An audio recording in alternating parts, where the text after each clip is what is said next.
Hi everyone, Scipio here, another installment again finally for my YouTube channel. And when it comes to training info, nutrition info, well, you can let me know if there's some kind of topic you want to talk about, you want to discuss on my Instagram. So last time we were talking about what is my approach to nutrition, what I call MetFlex, which is for metabolic flexibility. In this second installment, I'm going to talk about the importance of types of carbohydrates and types of fats. So let's get started. In the last installment, I was explain to everyone the calories set up for the MetFlex approach, which is maintaining calories, 50% proteins, and the remaining is going to be fats and carbohydrates spread out through the day, between 5 to 6 days during the week, 7-day cheat day. That's it. Pretty simple, right? So now I'm going to explain how I use fats and how I use carbohydrates, which is even more easier because things they don't have to be too complicated. It's like basically how I say, why being hardcore when you can be smart in the gym and with your nutrition for achieving your fitness goals. So when it comes to carbohydrates, we have different molecules like monosaccharides, which are simple sugars, and disaccharides, which are basically more complex carbohydrates. We have also fibrous carbohydrates, which will be vegetables. We're going to just focus on the first two. Simple sugars. Simple sugars can be used pre-workout, intra-workout, and post-workout, depending of how lean you are. The only way I can use them as a pre-workout source will be mixed with a complex carbohydrate source. Yeah, I mix those type of things. For me, rice is not just rice. For me, rice will be something that you can mix with a tablespoon of honey because it's simple sugar. So there you go. You have something fast acting and something like medium acting for your remaining workout. It can be something pre-workout like a cup of, you have your protein, you have your carbohydrate, which will be a cup of rice, and then intra-workout you can hit half a bottle of Gatorade or Powerade or whatever like carbohydrate drink, and then post-workout you can hit your rice again. See, really simple. For me, carbohydrates have to fulfill the role of giving you energy during the actual workout itself. What kind of workout? It has to be resistance-based workout. It has to be basically weight training, glycolytic activities, sprinting, sadly, CrossFit, Olympic weightlifting, bodybuilding type of workouts, resistance bands, everything that basically needs some kind of glucose for allowing a proper muscle contraction. So when I basically put in my carbohydrates during my regimen meal, my daily regimen meal is going to be pre, intra, and post. Sources of carbohydrates. I go from the ones that I can digest easy, the easiest I can digest to the hardest I can digest. So for me, sorry people, bro science, I stick with rice, cream of rice, plantains, cream of wheat, basically anything that you can digest with no problems in a short amount of time. Potatoes, for people that don't have like digestive issues, okay, I guess. Beans, lentils, all this kind of stuff. If you're gonna eat like 2 hours before your workout, it's okay. But I basically stick with it, just things that you can digest easily. Intra workout, I basically just gonna hit something that's gonna be super fast acting. It can go from like putting sugar in my intra workout meal, intra workout drink, Powerade, Gatorade. You can even mix honey with water and just sip it through your workout. Or you can basically skip that one, and then when you go to your post-workout meal, it's basically gonna be easy digest carbohydrate like rice again or white bread, and you can hit some fast acting carbohydrate, also like any kind of like cereal or candies or cereal bar, granola, everything that you know that's gonna be like, you know, you can absorb it really really fast. Why am I doing this? Remember what I'm telling you, when you're not working out, you're using fats as fuel, and fats are gonna come from protein sources and from some extra vegetable, you know, oils that you kind put in there, like spread out during those meals. So when it comes the moment of your physical activity for your workout, what you're gonna do 90 minutes before, you're gonna start introducing those carbohydrates. Since you basically spend almost between 12 to 16 hours without carbohydrates, the body's like so sensitive, they're gonna absorb it right away, and they're just gonna they're gonna convert it into glycogen like right away. So there's no fear for, and like, oh, I take carbohydrates and they're gonna be converting to fats. No, you're basically empty or almost empty. So whatever you're taking in is gonna be converted into glycogen. Number two, that's gonna be like 90 minutes before. For me, something like red meat, very very lean cut, and rice. That's it. Sometimes I can add plantains because I like plantains. I'm from South America. We eat them all the time. But also you can add whatever other source. One of my favorite things to do is mixing like my carbohydrate with some kind of fruit. Remember, fruit is fructose, which is another type of sugar that it absorbs differently. It has to go to the liver. It has to be converted in the liver. It's gonna get stored. It's gonna be releasing slowly. So basically, you're working with different type of sugars in a time frame. So you're basically never gonna have a crash. Never. You're always gonna have a reserve for getting that quality muscle contraction.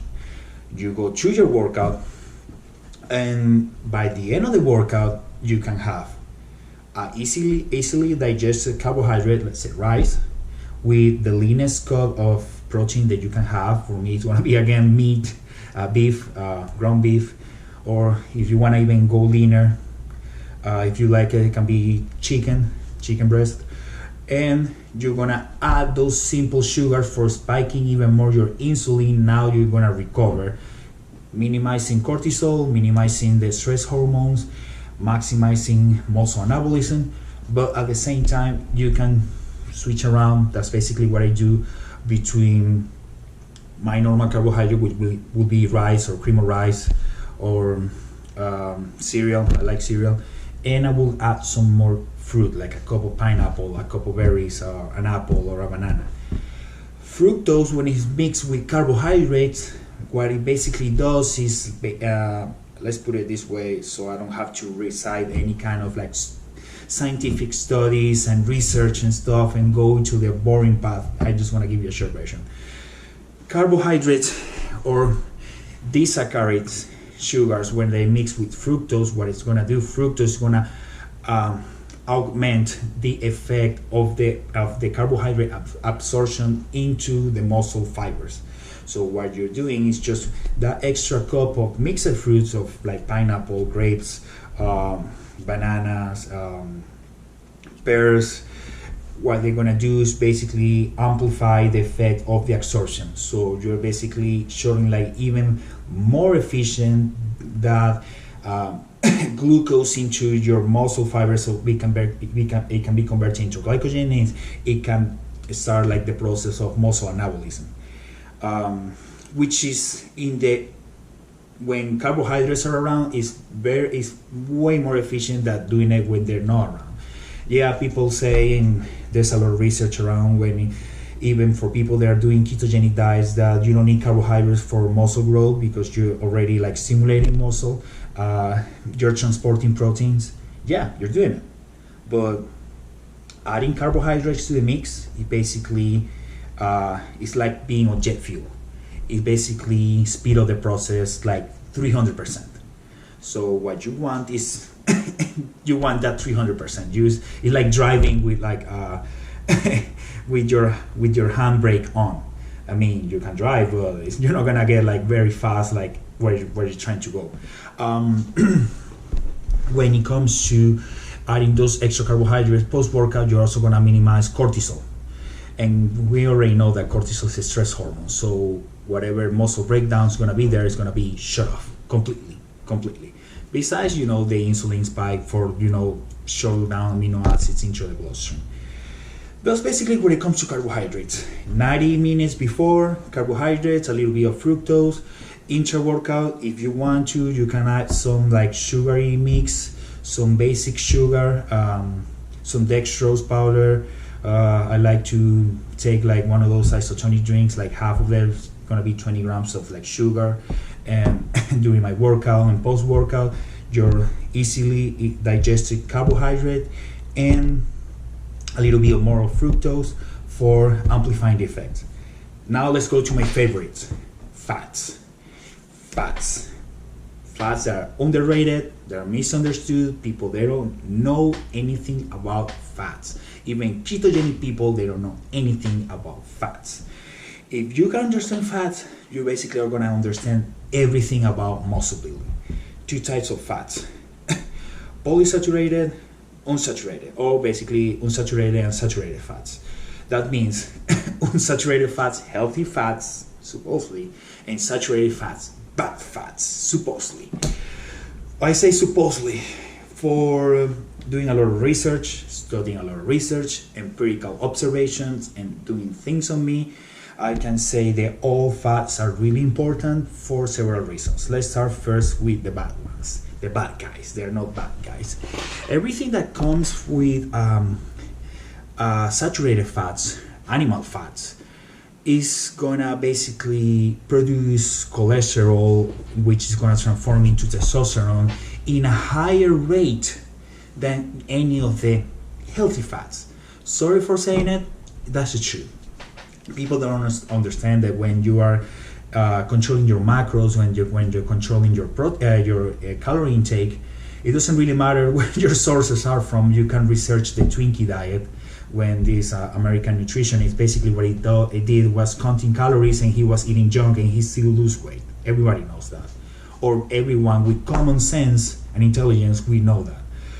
So if you're already counting your macros in a daily basis, 5-6 days a week, and you keep them in control, and you're counting your calories, and you keep them in control 5 to 6 days a week, you can have those saturated fats for hormone production.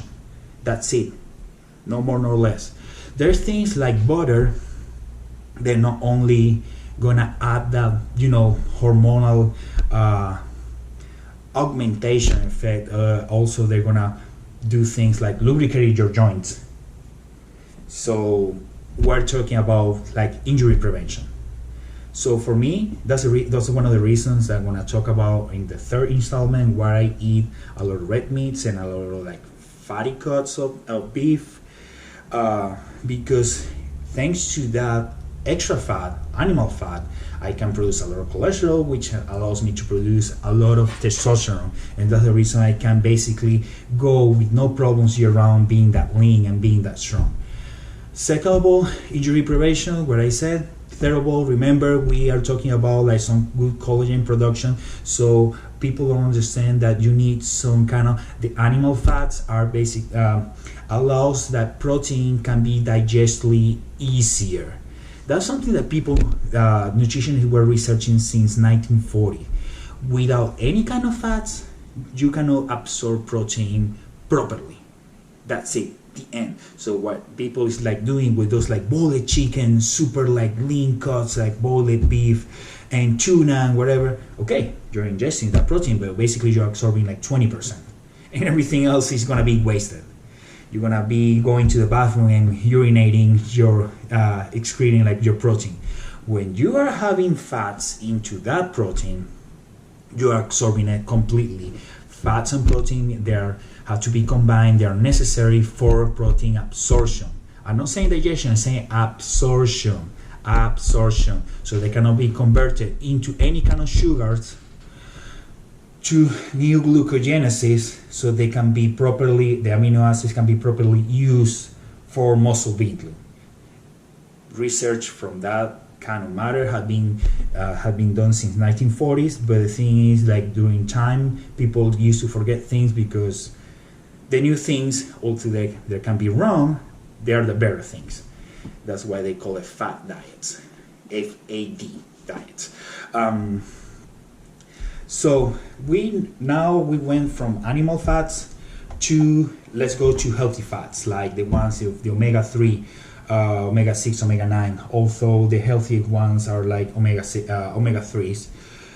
Why they're really necessary? Well, from healthy perspective view, omega-3s, they are allowed to basically get rid of plaque. They can be built up in the arteries. They allow also to keep a healthy blood volume. They also, people don't understand that mitochondria, which is like the cellular engine, works with omega-3s basically. So each time that you're consuming a good amount of omega-3s, those omega-3s allow to all the cellular wall to be more permeable. And everybody knows that a more permeable cellular wall allows to all the nutrients, vitamins, micronutrients, and amino acids to go into that cell for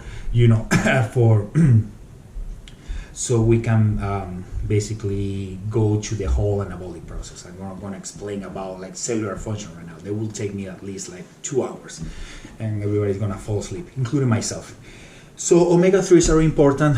Let's review again mitochondrial functions. When it says mitochondrial functions, we're talking about the whole cellular engine, cellular function. That means our organs are going to work better. Our motor skills are going to function much better. We're talking about keeping plaque at bay. We're talking about keeping bad cholesterol at bay. We're talking about also they help with lubricating the joints. So when we're like pushing some heavy weight or high tension training or high impact training, they're really important. And also they keep the cell of the wall of the membrane of the cell permeable. And more permeable means you can absorb micronutrients and amino acids and sugars and everything easier. And something when it comes to when absorption is easier, that's mean more intake. How do you put in what I already talked in your daily intake of food, those like healthy fats and unhealthy fats? Well, it's really easy. I like to include eggs, whole eggs in my diet. It can be in my first meal of the day or in my last meal of the day if I'm not training. It's really easy. 4 whole eggs and a tablespoon of butter. That's it. Nothing complicated.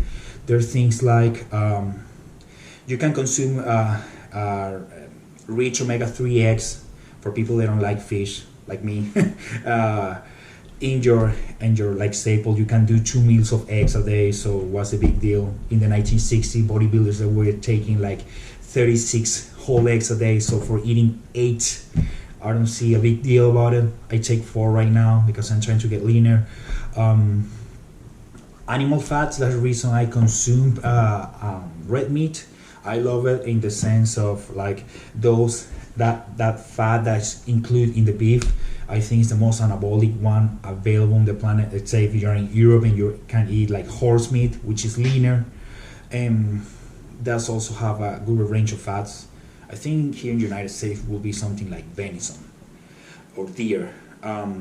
Pork is a very good source of ratio of proteins and fats, especially pork loin, the center of pork loin. Pork has the advantage of having more leucine than any kind of other animal proteins. So everybody knows that more leucine is more like anabolic spikes, more insulin spikes. So if you're gonna do 5 meals a day, you can have whole eggs in the morning with butter, and then you can add as a second meal of the day some 90-10 ground beef with some vegetables and a tablespoon of olive oil. See, already omega-3s are included there.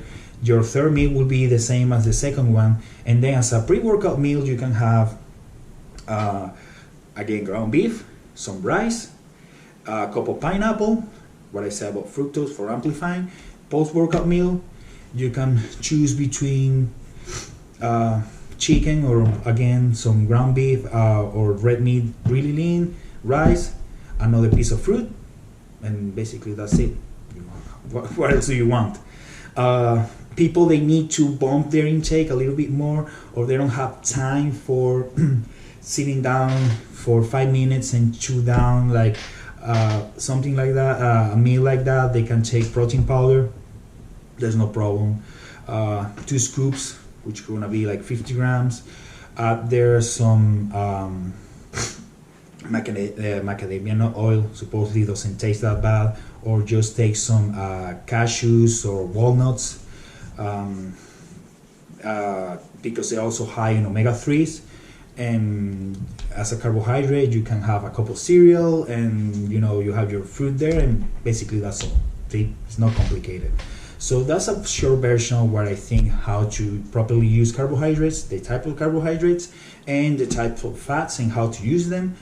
You have a little bit of everything spread out to the day. You multiply that for 6 days a week, and you don't need something else. Vegetables. What's gonna happen with the vegetables? Yeah, vegetables. I'm not very fan of vegetables. I eat them from time to time because I have to. Because I need to fill my stomach with something else for not like getting hunger pangs. In the meals, there are not any kind of carbohydrates, and you have your healthy fats and your animal fats.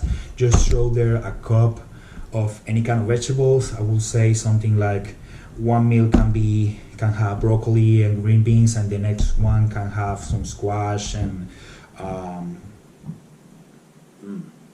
neighbors, and just walking and walking and walking. That's the only thing I can hear here. And another meal, it can be bell peppers, some onions, spinach. So you can distribute like vegetables in the meals that you're not eating like carbohydrates, and that's pretty much it. See, simplicity. Simplicity is efficiency. Don't try to be hardcore. Just try to be smart, and you can achieve your fitness goal faster. For any inquiries, training programs, nutritional programs, personal training, DM me on my Instagram, and also let me know through my Instagram which other topics you want to talk about. My next installment is going to be the advantages of eating red meat and pork, any kind of like something that is not white meat, for making muscle mass, lean muscle mass, and also for keeping it when you're basically on a cut, where you're trying to get more muscular, more defined. And after that, we can just talk about like some simple biomechanics for efficient training. This is all for today. Peace out.